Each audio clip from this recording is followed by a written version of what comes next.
PSG ကစားသမားတွေကပဲဒီနှစ်ဘောလုံးတွေရောဆုထပ်ရမယ်ဆိုတဲ့ဗီဒီယိုပရိသတ်များလုံးမင်္ဂလာပါခင်ဗျာ Sport Cover Plus ကနေကြိုဆိုလိုက်ပါရီဘောလုံးလောကရဲ့အမြင့်ဆုံးတအူးချင်းဆုဖြစ်တဲ့ရွှေဘောလုံးဆုဘောလုံးတော်ကိုဒီနှစ်မှာဘယ်သူရသွားမလဲဆိုတာကပရိသတ်တွေကြားမှာအတော်လေးရင်ခုန်ဆဲလို့ရှားစရာကောင်းနေပါရီဒီဆုနဲ့ပတ်သက်ပြီး PSG ကွင်းနယ်လူဗီဒီယိုကတော့တခြားသူတွေကိုအတိမတ်ပြုပေမဲ့သူရဲ့အသင်းဘော်တွေကိုပဲအပြေးအဝထောက်ခံသွားခဲ့ပါရီဗီဒီယိုရဲ့မြန်မာတော့ဒီနှစ်ရွှေဘောလုံးဆုကိုစုကူးသွားနိုင်လောက်တဲ့အရေးအသွင်းမီကစားသမားကောင်းတွေအများကြီးရှိနေပါရီ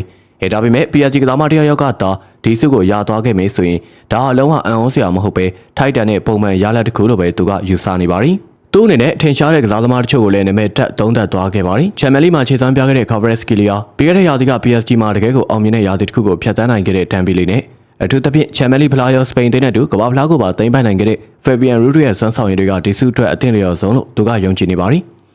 ဒါပြင်အမ်ဘာပေနဲ့ Harry Kane တို့လိုတခြားထိပ်တန်းတိုက်စစ်မှုတွေမှာလည်းအကောင်းဆုံးမှတ်တမ်းတွေကိုစီရှိထားကြတယ်ဆိုတာကတော့ဗီဒီယိုကအတိမတ်ပြုပါရီဒါပေမဲ့သူ့ရဲ့ရွေးချယ်မှုကတော့ရှင်းလင်းပြတ်သားပါရီကျွန်တော်ကသာရွေးချယ်ခိုင်းမယ်ဆိုရင်တော့ဒီဆုအတွက်ကျွန်တော်ရဲ့ PSG အသင်းပေါ်တရားရောက်ကိုပဲမဆိုင်မတော့ရွေးချယ်မိမှာအမှန်ပါပဲလို့သူ့ရဲ့သဘောထားကိုပုံမှန်လင်းလင်းဖွင့်ဟသွားခဲ့ပါရီဗီဒီယိုပြောပုံရဆိုရင်တော့ကမ္ဘာဖလားရထားတဲ့စပိန်ကစားသမားတွေကသွားတည်ပေးရတော့မလို့ပါပဲ